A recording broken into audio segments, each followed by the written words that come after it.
Eksodosy toko faharoa. Ny namonjenany Mosesy sy ny nandraisan'ny zanaka vavin'ny Farao azy ho zanany.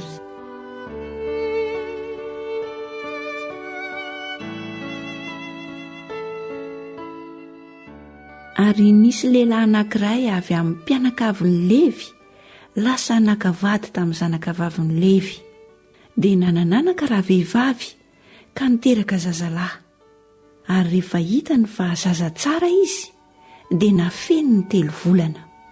Ary rehefa tsy azony nafenina intsony izy dia nangalany fiara zozoro ka nopetahany asfalta sy dity ny fiara, dia napetrany tao ny zaza ary napetrany tao anaty zozoro teo amoron'ely ny fiara. Ary ny anabaviny nijanona teny lavidavitra eny mba ahita izay atao aminy. Ary nidina ny zanaka vavin'ny Farao mba handro taon'ely. Ary ny ankizivaviny nitsangatsangana teny amoron'ely. Ary raha nahita ny fiara tao anatin'ny zozoro ny zanaka vavin'ny Farao, dia naniraka ny mpanompo vaviny iray izy ka nampaka azy. Ary noho ny nosokafany dia hita ny zazakely, ary indro fa zazalahy mitomany. Dia namindra fo taminy izy ka nanao hoe isan'ny zanaky ny Hebreo ity. Dia ho kosa ny anabaviny tamin'ny zanaka vavin'ny Farao, andeha akapitaiza amin'ny vehivavy Hebreo va ka akaty aminao mba hitaizany zaza ho anao? Ary hoy ny zanaka vavin'ny Farao taminy, andeha ary. Dia lasa raha zazavavy ka naka ny renin'ny zaza. Ary hoy ny zanaka vavin'ny Farao taminy, ento ity zaza ity ka dia zao fa izaho no andony karamanao. Dia nentindra vehivavy ny zaza ka notezainy. Ary rehefa lehibe ny zaza dia nentiny tao amin'ny zanaka vavin'ny Farao izy ka dia tonga zanany.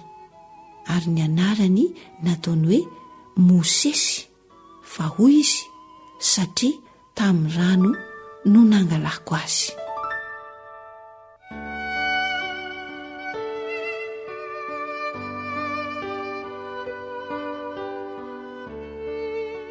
Ny nataon'i Mosesy hamonjeny ny namany sy ny nandosirany nakany Midianina.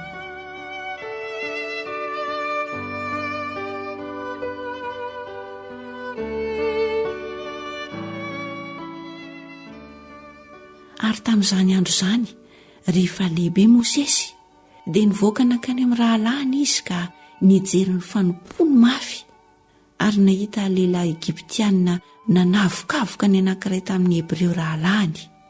Dia niherikerika izy, ka noho nihitany fa tsy nisy olona, dia novonoiny ilay Egiptianina ary nasitriny tao amin'ny fasika ny faty. Ary noho ny ampitson'iny dia nivoaka indray izy. Ary indreo nisy Hebreo roa lahy niady. Dia hoy izy tamin'ilay diso, nahoana no mamono ny namanao ianao? Fa hoy izy, iza ny nanendry an'lahy ho mpanapaka sy mpitsaranay? Moa mikasa hamono akoho va ialahy tahaka ny namonoany alahin'ilay Egiptianina? Dia raiky tahotra Mosesy ka nanao hoe, hay fantatr'olona izany. Ary rehefa reny Farao izany zavatra izany, dia nitady hamono an'i Mosesy izy. Fa Mosesy nandositra ny tavan'ny Farao ka nonona tany amin'ny tany Midianina. Ary nipetraka teo anilany lavaka fahatsakana izy.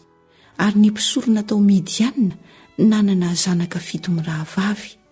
Ary avy izy ireo dia nanovo rano ka nameny ny tavin-drano ampisotroany ny ondry amanosin-drainy. Ary avy kosa ny lehilahy mpiandry ondry ka nandroaka azy. Fa Mosesy nitsangana ka namonjy azy, dia nampisotro rano ny ondry amanosiny. Ary rehefa tonga tao amin'ny regoela rainy izy, dia hoy izy, nahoana ny tena lako tonga toy izany ianareo androany? Ary hoy izy ireo, nisy lehilahy Egiptianina anankiray namonjy anay tamin'ny tanan'ny mpiandry ondry sady nanovo rano anay, dia nampisotro ny ondry amanosy.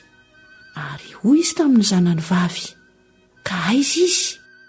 Nahoana ny lozanareo izany lehilahy izany? Alao izy mba hihinan-kanina.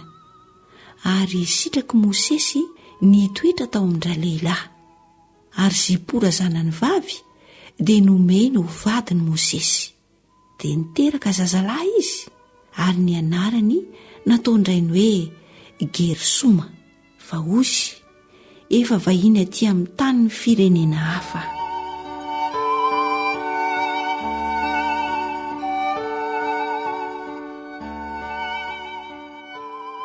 Ny nisehoan'Andriamanitra tamin'ny Mosesy sy ny nanirahany azy hanafaka ny olony.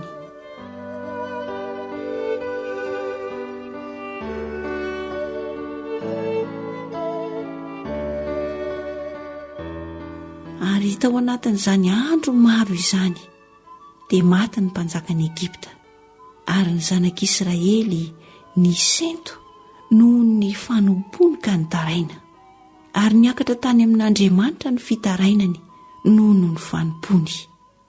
Ary Andriamanitra nandre ny fitarainany dia nahatsiaro ny fanekeny tamin'ny Abrahama sy Isaka ary Jakoba, ary Andriamanitra dia nijery ny zanak'Israely ka nahafantatra azy.